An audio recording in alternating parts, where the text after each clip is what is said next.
Hello friends, आपका स्वागत है आपके अपने YouTube channel A to Z NCERT facts में। तो आज हम लोग जानेंगे पासपोर्ट और वीज़ा के बारे में। तो क्या आपको पता है किसी देश में जाने के लिए हमें उस देश से इजाज़त की ज़रूरत पड़ती है, जिसे हम लोग वीज़ा का नाम भी देते हैं। और हमारे पास एक आइडेंटिटी के रूप में हमारे देश के तरफ से भी एक दस्तावेज़ मिलता है जिसे पासपोर्ट कहते हैं। इन सभी चीज़ों के बारे में जानेंगे और साथ ही एक ख़ास चीज़ जानेंगे।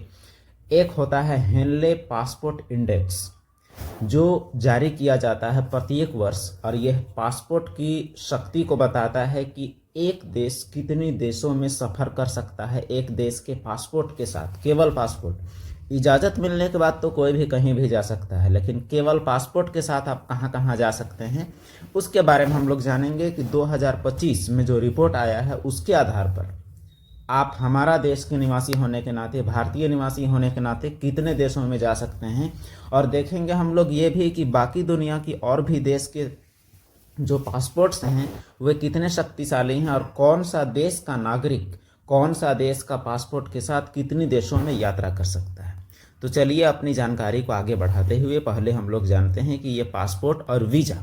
तो पासपोर्ट जो होता है वो क्या होता है? पासपोर्ट एक सरकारी दस्तावेज होता है जो किसी देश के नागरिक को अंतर्राष्ट्रीय यात्रा की अनुमति देता है। यानी आप जब अपने देश में पासपोर्ट बनवा लेंगे तो आप इंटरनेशनल सफ़र, इंटरनेशनल ट्रैवलिंग कर पाएंगे, यानी आप किसी और देश जा सकते हैं। लेकिन तब तक नहीं जब तक कि वहाँ से आपको बुलावा ना आए। इसका मतलब ये हुआ कि अगला टर्म हमारा है वीज़ा। और वीज़ा जो होता है पासपोर्ट में एक अप्रूवल के टाइप से, एक समझिए कि एक मुहर होता है, एक अप्रूव्ड होता है। तो वीज़ा क्या होता है? वीज़ा एक अधिकारित अनुमति है, यानी यह एक परमिशन है जो किसी देश की सरकार द्वारा दूसरे देश के नागरिक को उनके देश में यात्रा करने, काम करने, पढ़ाई करने या रहने के लिए दी जाती है। यानी अगर आप अमेरिका, जापान, चीन या कोई अन्य देश जाएंगे तो वहाँ का देश आपको वीज़ा देगा, और आप जो भारत से लेके जाएंगे वो होगा आपका पासपोर्ट। अब जानते हैं हम लोग कि जो पासपोर्ट की शक्ति निर्धारित करने वाला इंडेक्स है हेनले पासपोर्ट इंडेक्स, वो क्या होता है। तो हेनले पासपोर्ट इंडेक्स एक वैश्विक रैंकिंग है, ग्लोबल रैंकिंग प्रदान करता है जो विभिन्न देशों के पासपोर्ट की ताकत को मापता है। यह रैंकिंग इस आधार पर तैयार की जाती है कि किसी देश के पासपोर्ट धारक कितने देशों में बिना वीज़ा के यात्रा कर सकते हैं। यानी अगर आपके पास उक्त देश का पासपोर्ट है तो आप कितने देशों में फ्री जा सकते हैं बगैर वीज़ा के, वो निर्धारण करता है यह हेनले पासपोर्ट इंडेक्स। या वीज़ा ऑन अराइवल प्राप्त कर सकते हैं। जैसे कभी ये भी हो सकता है कि बिना वीज़ा के आप यात्रा नहीं कर सकते, लेकिन जैसे आप वहाँ गए और आपको वीज़ा तुरंत में मिल जाता है, तो इसका मतलब यह हुआ कि यह आपके देश का पासपोर्ट का शक्ति है, जिसके वजह से आपको ऑन अराइवल वीज़ा, यानी गए और तुरंत आपको वीज़ा की प्राप्ति हो जाती है। हेनले ग्लोबल पासपोर्ट डेटाबेस में सभी 199 देशों को शामिल किया जाता है, और इसमें 227 डेस्टिनेशंस को शामिल किया गया है। और वीज़ा फ्री उस कंट्री को माना जाता है, उस देश को माना जाता है वीज़ा फ्री कंट्री, जहां पासपोर्ट धारक को जाने के लिए पहले इजाज़त नहीं लेना पड़ता। यानी आप अपने पासपोर्ट के दम पर वहां जा सकते हैं, आपको किसी वीज़ा की ज़रूरत नहीं है।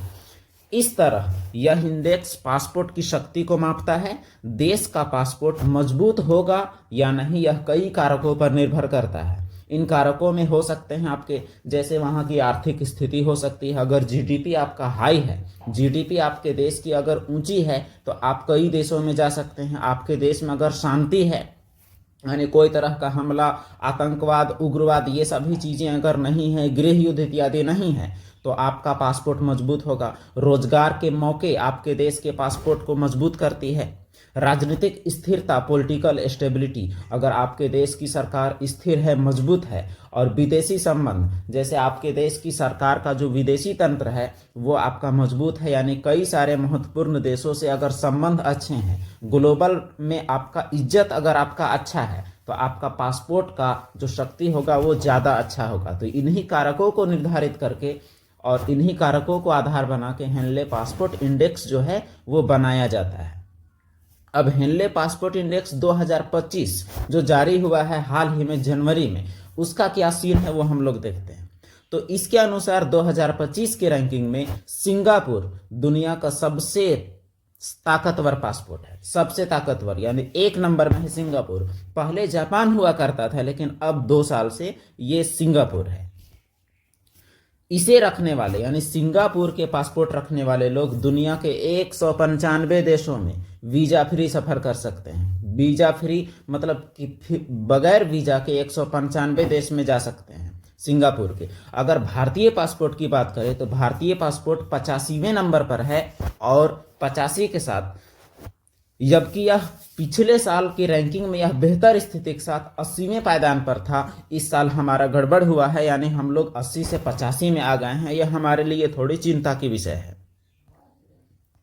और उस पासपोर्ट के साथ हम लोग 57 देशों में यात्रा कर सकते हैं। अब देखते हैं कि ग्लोबली कौन सा देश का क्या रैंकिंग है। वो कुछ महत्वपूर्ण देशों को जानते हैं, जैसे कुछ पड़ोसी देश हो गए, कुछ इंपोर्टेंट देश हो गए। तो हमारा 1 नंबर में आपका हुआ सिंगापुर, जो 195 देशों के साथ है। दूसरा में आपका हुआ जापान, जो कि 193 देश में बगैर वीजा के यात्रा कर सकता है।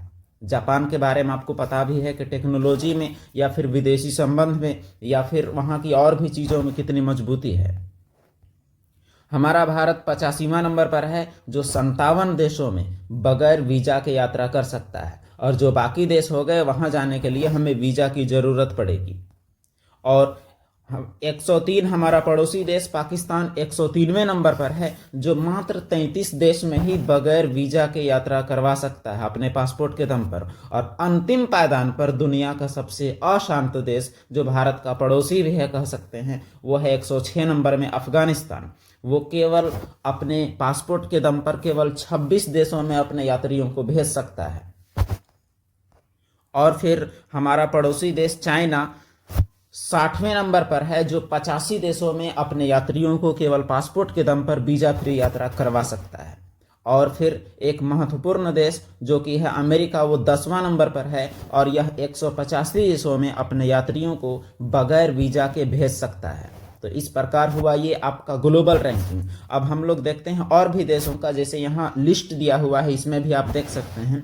जो सिंगापुर है, सिंगापुर का आपका 195 पहला नंबर, और दूसरा में जापान 193, तीसरा फिनलैंड जो 192 देशों में भेज सकता है। फिनलैंड एक यूरोपीय देश है, जिसे झीलों का देश भी कहते हैं। चौथा में आपका है फ्रांस, जो 191 देशों में अपने यात्रियों को भेज सकता है। और फिर चौथा नंबर में ही आपका है जर्मनी, जो 191 देशों में भेज सकता है। चौथा में ही आपका है इटली, जो 191 देशों में अपने यात्रियों को बगैर वीजा के भेज सकता है। और फिर चौथा में ही है आपका दक्षिण कोरिया, 191 देशों में भेज सकता है। और फिर उसी चौथा रैंकिंग में आपका 1 2 3 4 5 6 हुआ। तो दक्षिण कोरिया, स्पेन 191, ऑस्ट्रिया जो कि यूरोपियन कंट्री है वो भी। तो देखा जाए तो यूरोपियन कंट्री का इसमें ज़्यादा आपका प्रभुत्व देखने को मिलेगा। एशियन में सिंगापुर, जापान और दक्षिण कोरिया ही यहाँ चौथा नंबर तक में है, 5वां तक में। डेनमार्क आपका जो ये भी यूरोपियन कंट्री है, 190 देशों में भेज सकता है अपने यात्रियों को। और फिर 5वें नंबर पर ही है आयरलैंड भी यूरोपियन कंट्री है। तो इस प्रकार इसमें प्रभुत्व अगर देखा जाए तो यूरोपियन कंट्री का ज़्यादा प्रभुत्व देखने को मिला है।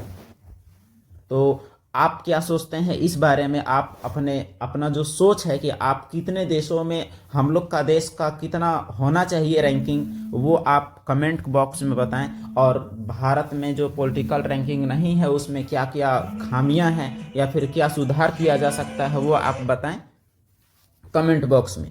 और बताएं कि किस बारे में आप वीडियो देखना चाहते हैं। तो आज के लिए इतना ही, हम लोग फिर मिलते हैं अगले वीडियो में। धन्यवाद।